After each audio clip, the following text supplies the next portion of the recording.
Alors, cette capsule porte sur d'autres lois des exposants. C'est situé à la page 32 dans ton cahier de l'étape 1.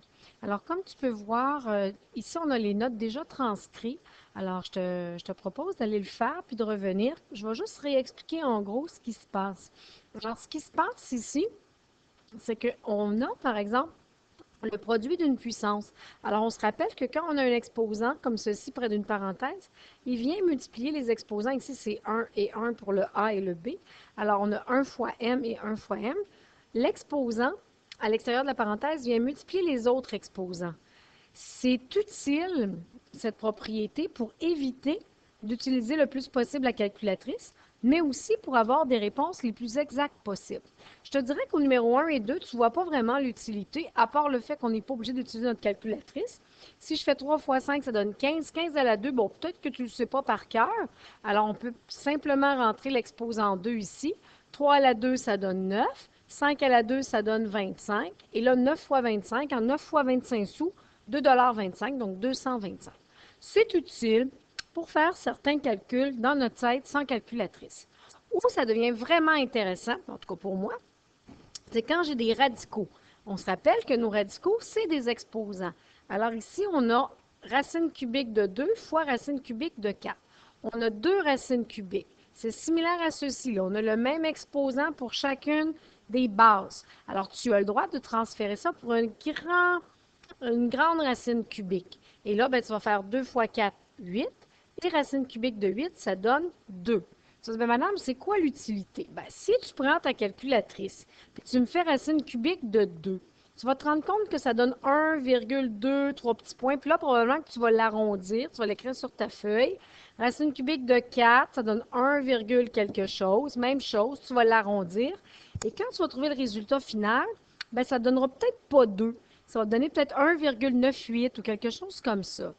On essaye le plus possible, pour être précis, d'avoir les réponses exactes pour éviter, quand on a des nombres irrationnels comme ça, racine cubique de 2, d'avoir des valeurs qui ne sont pas exactes. Alors, on prend nos propriétés pour contourner le problème et trouver les valeurs exactes.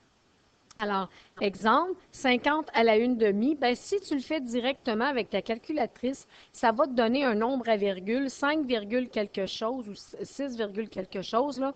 Mais c'est pas ça qu'on veut. On veut que tu le gardes sous sa forme la plus exacte possible, la plus précise. Bien, 50, il y a peut-être moyen de le décomposer en deux facteurs, dont l'un est un nombre carré parfait. Alors, 50, c'est 2 fois 25. 25, c'est un beau carré parfait. Fait que là, je vais prendre la racine carrée de chacun. J'ai le droit grâce à cette propriété-là. Racine carrée de 25, ça donne 5. Et racine carrée de 2, bien, ça va rester comme ça parce que ce n'est pas, parce que c'est un nombre irrationnel puis que ça va me donner un nombre illimité. Mais si je le garde comme ça, 5 fois racine de 2, bien, présentement, c'est la valeur exacte. Alors voilà. L'autre propriété, c'est le même principe, sauf qu'au lieu d'avoir une multiplication, on a une division. Donc, l'idée, encore une fois, c'est d'utiliser la propriété ici. Hein, ton à la M ici, il vient se distribuer à chacun. Bien, l'utilité, c'est qu'on évite d'avoir le plus possible recours à notre calculatrice. Alors, si on prend, par exemple, ici 128 à la 1/3, le deuxième, bien, ça, c'est racine cubique de 128. Ça n'arrivera pas juste. Ça va donner un nombre à virgule si j'utilise ma calculatrice.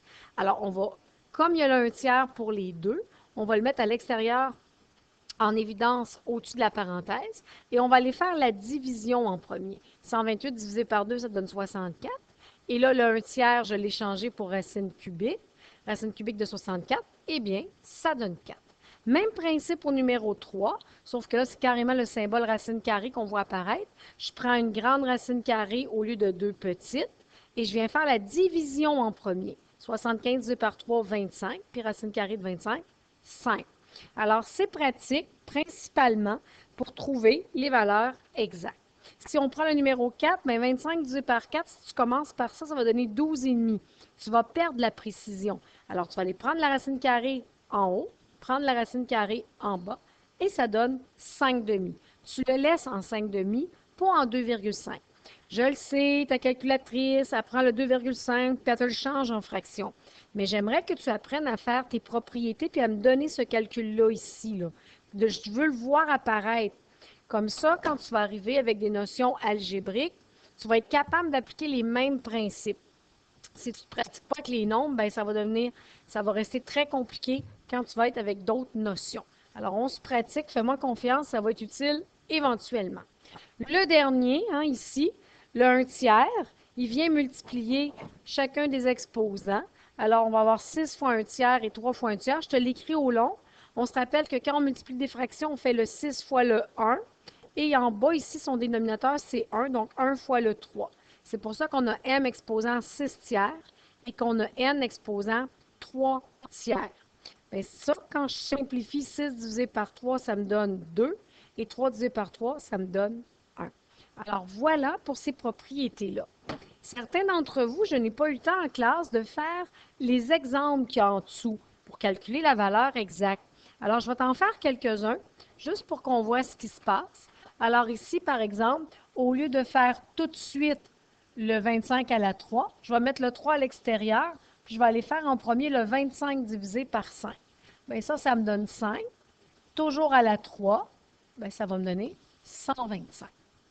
Si je regarde le numéro B, si je prends racine cubique de 3, je me doute bien que ça va donner un nombre irrationnel. Alors, ce qu'on va faire racine cubique à la fin, mais on va aller faire tout de suite la division. 24 divisé en 3, ça me donne 8. Et racine cubique, bien, je peux l'écrire aussi comme ça. Racine cubique de 8, 2. Le numéro C, on va simplement appliquer la propriété qu'on a vue en début d'année, deux bases identiques qui se multiplient. On fait quoi avec les exposants? Bien, on vient les additionner. Alors, 1 demi plus 3 demi, ça donne 4 demi.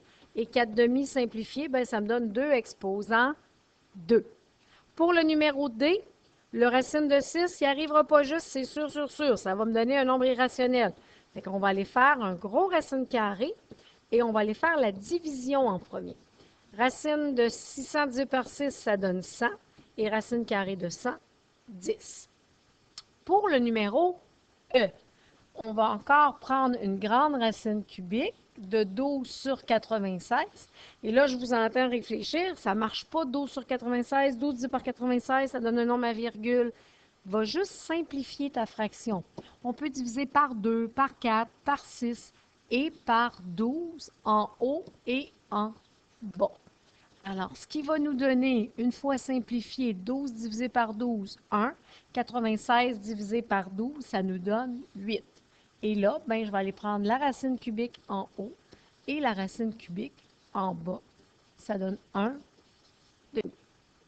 Le numéro F, ben, le numéro F, on peut simplement appliquer la propriété de faire, par exemple, racine cubique de 27, ça donne 3. Racine cubique de 64, ça donne 4. Alors, la réponse est 12. Eh bien, oui, ça va bien, sauf qu'on t'a demandé d'appliquer au moins une loi. Bon, OK, d'abord. On va faire racine cubique de 27 fois 64. 27 fois 64 en premier. Tu vas trouver que ça donne 1728. Et racine cubique de 1728, ben, ça donne 12. Le numéro G.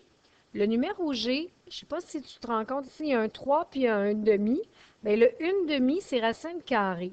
Normalement, je vais te l'écrire ici en bas, tu ferais 81 à la 3, puis racine carrée, tu l'écrirais comme ça.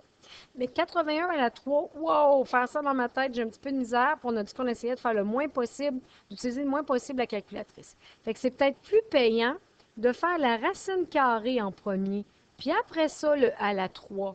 Bien, le racine carrée, ça donne combien? Ça donne 9. Et le 9 à la 3, lui, ça donne combien? Ça donne 729. Et pour ce qui est du dernier, on va faire le même principe. Le 1/3, bien, c'est notre racine cubique. On va prendre racine cubique en premier, puis après ça, on va aller faire le à la 5. Racine cubique de 8, ça donne 2. Puis 2 à la 5, bien, ça donne combien, 2 à la 5? 32. Voilà.